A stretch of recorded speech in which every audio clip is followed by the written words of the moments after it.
my last video about the Nintendo Switch kiosk console, I said this.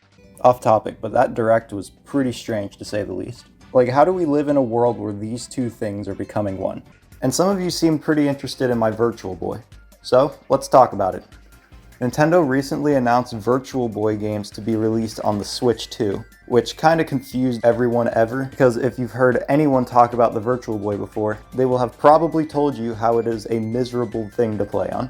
And as someone who owns one, I can confirm that it's pretty much entirely true. There's really no reason for this thing to exist. None of the games really utilize the hardware or the virtual reality marketing, except for one, which is Teleroboxer, which I don't even have.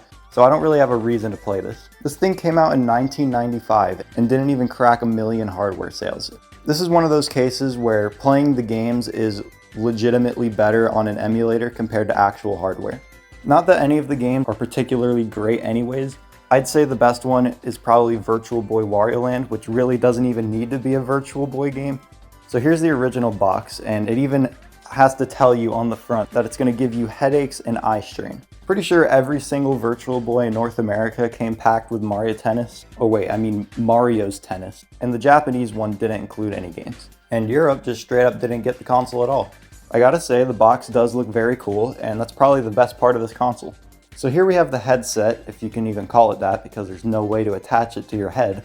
Instead, you have to attach it to its goofy little stand. Part of the reason for that is probably because this thing is very heavy. I actually think the controller is pretty good for what it is. The buttons feel really nice to press, and it almost kind of feels like the Super Nintendo controller's buttons. Although slipping 2 D-pads on the controller was certainly a choice.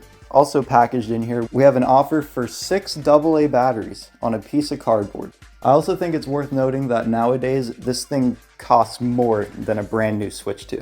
So yeah, this is a neat piece of Nintendo's history. I'm not sure why it's even coming to Switch 2, but whatever.